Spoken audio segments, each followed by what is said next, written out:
Welcome. What was that? Welcome back to the O Brother podcast. We are Mike, Professionals. We are live, my friend. So, all right. So we talk about the Oscars. 95th Oscars, right? Yeah. And of course, last year's Oscars was all the buzz because of what happened between Will Smith and Chris Rock. Right. So that was all the talk last year. This year, you got they brought Jimmy Kimmel back to host. Right. Safe bet. What you're going to get. Yeah. He did his usual shtick. Yeah, they weren't going to go to Ricky Gervais. They weren't. No, I would have loved the Ricky Gervais because I can imagine if he made the joke and Will Smith slapped him. Interesting. He would have went after him. Well, yeah. So anyways, Kimmel's back. Now, the thing I showed you, which was hilarious, was him talking to the crowd in the monologue and saying, now, if there's any form of violence that breaks out at any point, just do what you did last year. Nothing. Absolutely nothing. Yeah. Just sit there, So what did you want to say about the Oscars? Now, you've seen more of the films than I did, because in full transparency, I've seen a few of them. I didn't see most of them this year. I've seen, usually I see all 10. Yeah. I didn't see one of the biggest winners, which was All Quiet. On the Western Front. Yeah. I just didn't have it in me to sit there for 3 hours and read German's, subtitles. Now that won German for Best International Feature. It won 5 Oscars total. The big winner, almost the 5 sweep we've talked about. What did I say? Yeah, and anyhow, anywhere, any why, I don't know, whatever. Close enough. I thought I bought that. You don't have it, do you? I do. I own it, and I still haven't watched it. Did you buy it on digital? And this is one I wanted. I think I was like on you early on, like, we got to see this. Let's do an episode on it. Right, you were. I still haven't even seen it. But that was really the big winner of that. It won everything of the top 5. Everything, everywhere, all at once. It won. Yeah, except actor, which went to Brendan Fraser. I'm going to constantly have red eye Fraser. I don't. You didn't see him at the beginning of the show, or did you even watch it? No, I watched. No, I didn't. In fact, what I did was I watched like the YouTube highlights the next day. I didn't. I think I was out. Bad. I was out or something, so I wasn't. Yeah, you were, because I remember asking you. But what I thought, and I love Michelle Yeoh. She's great in awesome, everything she's done. Yeah, I can't say enough good things about her, but I didn't think she should have won. I think it should have gone to Cate Blanchett. And I just don't think people saw Tar. I didn't see Tar. Yeah, I think most people didn't see it. I watched it. I was locked on her the whole time. She was just fantastic. There was another movie named Tar that came out in 2020, I think, if I'm not mistaken. But yeah, look, the only thing I want to say about this, because again, just in full transparency, I didn't watch the ceremony. Right. I watched the highlights on YouTube after the fact, like I'm sure a lot of people did. But what I was convinced of in watching that again was everything we've ever said since we started this podcast about award shows, the Oscars for certain, but award shows in general, they are the biggest crock of shit. It is completely meaningless. Right. And honestly, it was... I didn't even watch all the acceptance speeches. I watched little chunks of them. And it's like, I was getting embarrassed watching it. Yeah.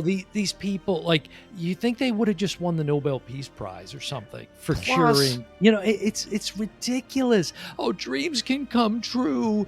And I just want to say to all the little boys and girls out there, enough already. Right. You got the job because you had a cousin in the business. Nepo baby. Mike calling out the Nepo baby. Yeah, situation. Because I feel the same way. Let's have a night where we appreciate the movie. Yes.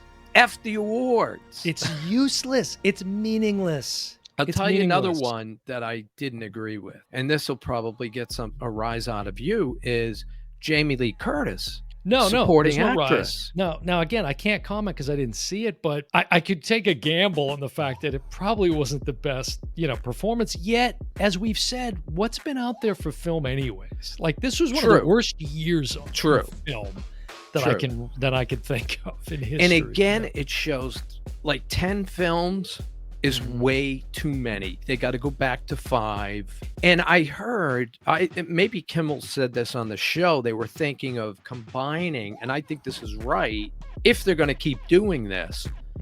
It's like NBA keeps doing the jam contest. They just can't stop themselves. A slam dunk, yeah. Yeah, I mean, it's just stupid. It's sad. And it's sad. Jamie Lee Curtis, you haven't seen it yet, but she was a great performance. You'd be like, wow, that's Jamie Lee Curtis. Well, I've seen, clips and stuff like that. But I thought Kelly Condon, and again, a movie I don't think a lot of people saw. You saw it, Banshees of Inisherin. Yeah. I think that was a really good acted movie, and I thought she was kind of a glue that held it together. Yeah, it turned out to be not a lot of big surprises. It's like, okay, Brendan Fraser won. Yep, got it. Michelle, yeah, like everything everywhere. That was a surprise too, because a lot of people thought Austin had it with Elvis. Yeah, no, I never thought that. Well, he won Golden Globes. He won the Golden Globe. Yeah, probably, but I never thought that. And it's weird. Like, did you see Whale yet? Have you seen that? I have not seen it yet. Okay, because the more clips I see of that, the more I go, I don't know. It looks kind of silly. Like, I'm not sure I'm buying into the fat suit situation. Did you see the special effects portion? Probably not. I told you I didn't watch this. Right, but I didn't know if it was on the highlight. I didn't watch the special effects highlights. I didn't know if it was on the highlight reel. Yeah, no. But a lot of the weight was digital. It was. I thought it wasn't. No, a lot of it was digital. He was in the chair for like 4 hours every day. I know that. And even Tom Cruise, some of those shots that I thought were real were digital. See, I thought that because they showed them. I thought there was hardly any CGI as ironically, far as the goes. The most bizarre film is Anywhere, Anyhow, Anywho, Any Place, Anytime. It's a Dr. Seuss film. Then. Yeah, that Anywho has real effects in it. Yeah. When you would think it's special effects. Because I watched all the behind the scenes stuff to all of them. But overall, same take as we had before. Let's not do it again. No, it just, we need to do away with it. The whole concept is absolutely insane. You got the richest people in Hollywood. Yeah, let's talk about themselves. Let's talk about the swag bags that they're getting. Oh my God. All the stuff that goes on behind the scenes. But again, holding these things up like it's the greatest thing ever. It's really sad to Do you know how many people go just for that swag box? Because it's usually like 10 grand more than worth of stuff. I think more than that. Probably double that. They used to show what was in the bag. You know what's not in the bag? That should be in the bag is an Oh Brother mug. Is what I know. We've given out enough of these. We probably should give them to the Oscars for next year. We should have a couple of Oscar winners on next show. The only other thing about the Oscars I wanted to mention, again, other than do away with the whole platform concept the way it is, make it a celebration of the art form, do round tables, like you could do it like it was a film festival, like they do at a film festival. Right. And what was funny, and I don't know how Iger pulled this off, in the middle of the show, like out of nowhere, they mentioned Disney's 100th anniversary. They did it with MGM as well, because both of them are. They crowbarred that in. It's really not 100 years. Walt would be 100 years old. He didn't create Mickey Mouse when he was 0. He created him as an adult. They did a commercial for Little Mermaid in the theater, and I couldn't believe they pulled that off. They did one for MGM, 100 years, blah, blah, blah. But wow. You know what I wanted to mention? I just thought of this, which is kind of an odd thing that I just remembered. Let me see. I made a note of it. Actually, hold on one second. I got to look it up. Okay, so you saw the whole ceremony? You watched the whole thing? Okay, so as most people know that watch the Oscars, there's a section every year they do called the In Memoriam, right, where they show. Oh, you're going to talk about Robert Blake? No. Or no? Okay, let me piggyback on that. Hold on a second. All right. So they do an In Memoriam where it's this sort of, montage of all the people that we've lost and over the last year in film. Whether they're front of camera, behind the camera, whatever it is. Right. And- Writers. Correct. And so Lenny Kravitz did this really beautiful performance on piano. Yeah. I'm not sure what the song was he was doing, but it was beautiful. He's he's I think great. it was original. It might have been, it might have been. It was very nice, and so that's something I watched. Okay. That's pretty sad. I pull up the In Memoriam to watch on YouTube, Right. And of course, inevitably, like always happens every year, they leave someone out, and there's some scuttlebutt about it, and it's a big try. And again, it's silly to do it. Of course, how could you possibly know everybody that's ever touched film in any way over the last year that died? Like, you just can't. And what about the guy that swept up the crap on the set after everybody left? Yeah, after the all rap the horses, party. after the horses rap went party. through, and the people vomiting in the bathrooms, and this poor bastard's got to clean up after them. What about that? The one that stuck out to me, and it sounds like you're going a similar. Yeah, we're somewhat of a similar. Let's see. place. Let's see. It's not, but Halyna Hutchins, who was the cinematographer on the film Rust, right? Who is. It was a big tragedy, right? She was correct. She was killed on set. Alec Baldwin. The case involving Alec Baldwin. Yeah. This gun that was loaded apparently, and anyways, she ended up dying as a result. It was very tragic, but she's not in the In Memoriam. I'm thinking that's kind of not right. You know what I mean? At the end, they did a catch-all, but they were like, "No, it's Alec, but we can't possibly associate us with that, right?" So I'm sure that was intentional. Well, here's one that was intentional because Jimmy Kimmel comes out. Yeah, but yours involves just flat out murder. Right. But he comes out, doing a shtick, and he says, "Okay, we want you to text this number if you think Robert Blake should be in the In Memoriam section because he died like a week before." Yeah, didn't it seem like he died 10 years ago? I swear he was already. Well, he died about 20. His career died about 20 years ago. Yeah, but then when they're rolling it, everybody's looking to see if Robert Blake is in there, and he wasn't. They cut him out. Yeah. And they should have. Yeah. Screw him. Well, what do you think about her not being in it? I probably would have put her in it. I forgot about her. When she came up, I probably wouldn't even connect it. Well, it would have prompted you, but.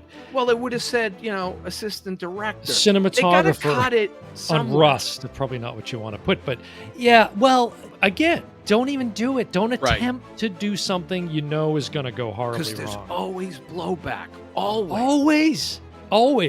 There's always some family. My dad wrote for 60 years in his bathtub. Yes. And blah, blah, blah. Shut up. Yeah, Halyna. I didn't know half of them. And I apologize. I think it's Halyna Hutchins. It's just her spelling of her name is very unique. But yeah. So, anyways, it's a real pathetic situation. They got to do away with it. So, and this is like the third year we've said this. Right. One other thing I want to say about the Oscars. You don't sit and watch the red carpet stuff, right? No. Because there's a lot that goes on the red carpet. Correct. A lot of fodder for the show there, here. But so this was a story that, again, I learned about like the next day, which was, did you hear about this Hugh Grant story? This was all over social media. I did see something, but I don't know what. So Hugh Grant... Okay, if you name some of his filmography, well, he's most famous for, as we've talked about on the show before, $50 hooker. When he was married to the most beautiful woman in the world. Beautiful women in the world, right? Elizabeth Hurley. And so he is on the red carpet, right? And he should be thankful at this stage in his career. First of all, that he even has a career. And he blew people off, right? Yeah. So there was a woman named Ashley Graham who was on the red carpet doing, an interviewer, right? I don't know who she is, but she was an African-American woman doing her job, just interviewing the celebrities. And he comes over and he couldn't be more disinterested. He was just, and she did a magnificent job of putting up with his bullshit because he was just being really arrogant. And so she's trying to pull something out of him. He's just not, she's like, well, who she said, what was it like being in the film The Glass Onion, which I think he was in, the sequel to Knives Out. Right. I've seen neither of those films, but I guess he's in it. He has a cameo in The Glass Onion, which you probably saw. Yeah. And he's like, oh, I was only in it for 3 seconds, so like real sort of just like, dismissive. And she goes, yeah, but I mean, so she says, well, who are you wearing then? And he goes, I forgot my tailor. I can't, I don't remember my tailor.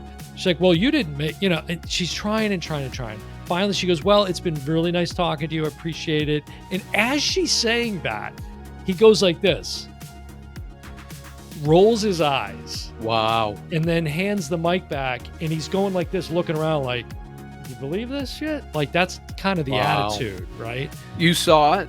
I saw it. Wow. And so he was getting railed on social media. Like people just straight up calling him an asshole, white privilege on display. Like he's just, I mean, this guy's lucky to still be working in the business. He is. And he came out with Andy McDowell and presented an award. That's right. As if nothing, right? Nothing happened. No, you wouldn't know. He came out, did a because little it was shtick towards with her. the end. It was towards the end. Right. So they made his sorry ass sit there for 3 hours until he came out. And but it's like, dude, don't even show up if that's the kind of attitude you're bringing. Right. You're lucky that people want to even talk to you at all. Yeah, exactly. Half the people watching probably don't even know who he is anymore.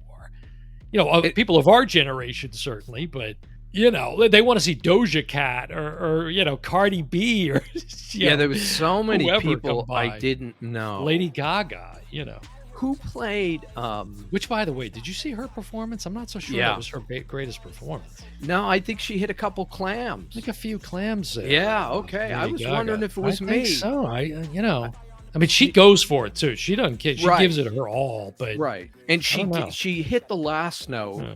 But there was a couple of notes everybody's that were clams. entitled to a few clams. I mean, it's still I still love her. I think she's great.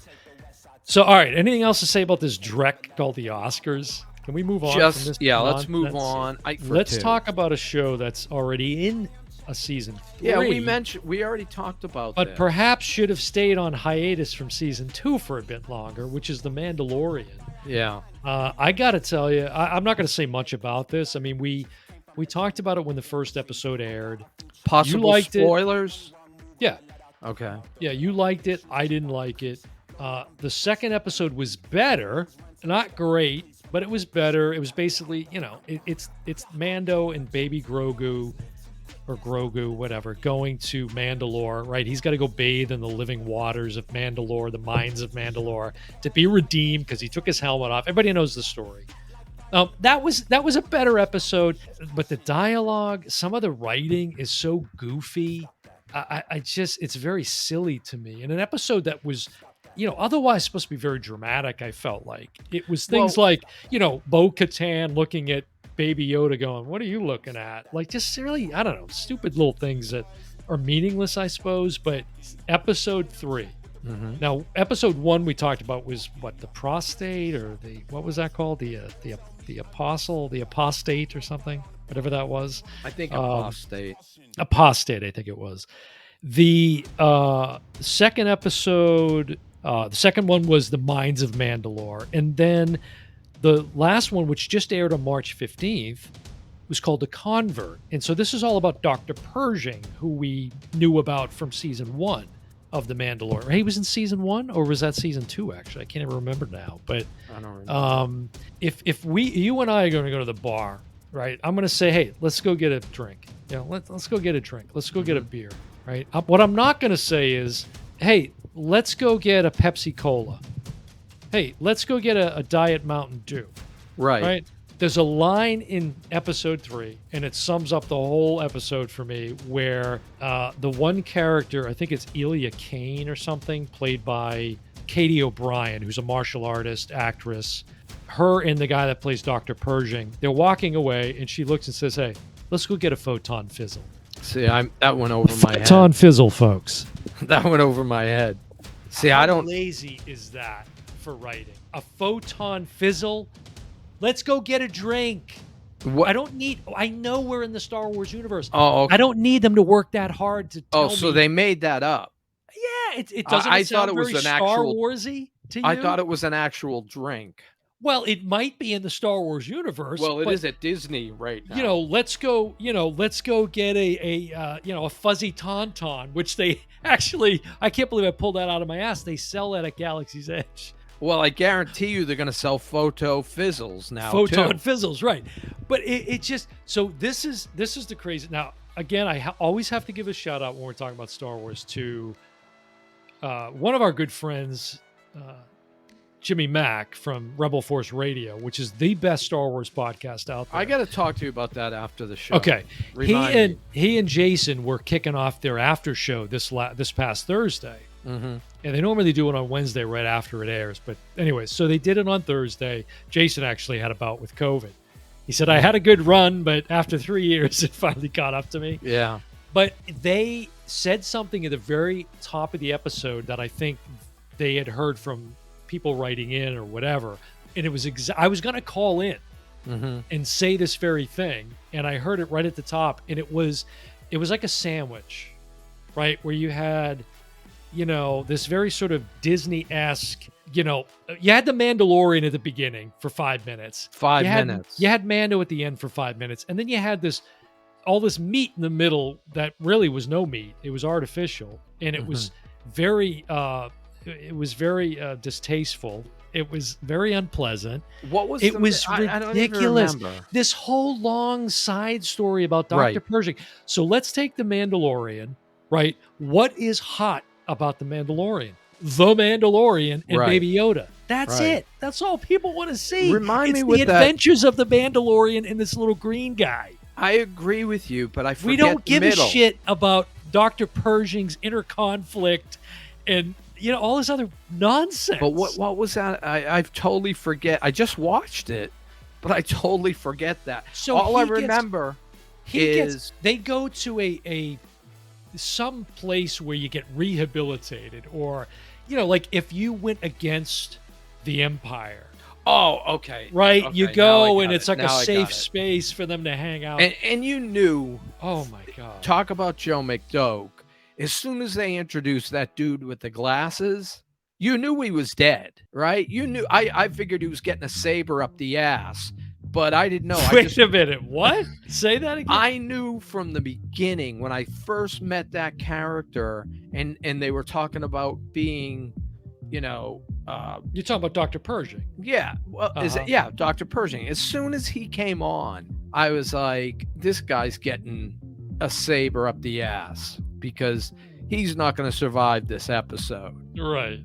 And they wasted, 25 minutes of the episode on it. It was so lame. Now, there's a couple of things that were interesting that they didn't really, like when he got yanked down to the bottom. Yes. And then he came up and they showed the eye of some creature that Bo-Katan clearly knows is there. Well, everybody knows this but you. This is allegedly the mythosaur. That's the signet that they have, the Mandalorian signet. It almost looks like the skull of a bull or whatever. Right. That they have. But that didn't pull them under. It was something else. Well, that's what I've heard discussed. Right. And when I rewatched that episode, not all of it, but when I rewatched a lot of it, it did look like he just sunk. He just fell to the bottom, and that was it. Yeah. Right. So. Yeah, I'm not sure what's going on there or why she didn't tell him. Right. I don't like, because they asked her, who was it that said, was there anything in there? And she was like, no, there's nothing there. Yeah, what would she stand to gain? Yeah. And now she also had to jump in to save him. Right. Because, he got pulled under so deep. Mm-hmm. And she never took her helmet off afterwards. So now Bo-Katan is a Mandalorian as well. So I guess they'll play that story where the two of them are like, Bonnie and Clyde. I like Katie Sackhoff. I like Bo-Katan. I mean, if you watch Battlestar Galactica, you love Katie Sackhoff. Yeah, I like her character, and but the third one, it just was so silly. But at the end, when they had this waste of time, they weren't starfighters. What did they call them? Starfighters have straight wings.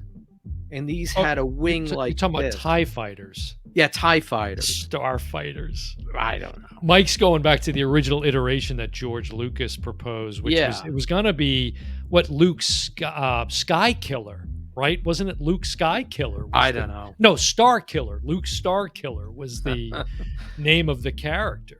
See, we wouldn't be laughing right there. If he did go that way, we'd be saying that we're going to call him Skywalker. Right, it's true.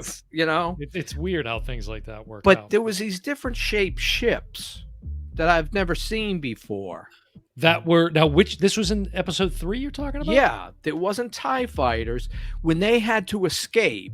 And of course, there's 800 of them, and Bo-Katan and Mandalorian. Oh, right. Those were like A-wings, or I don't know what they were. Yeah, I know that's not right because that's like some new ship. That's a rebellion. Exactly.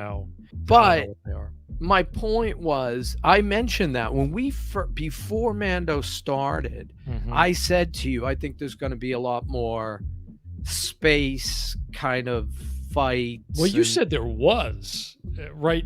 In episode 1, you said it was a lot more. I'm like, no, I didn't mean that.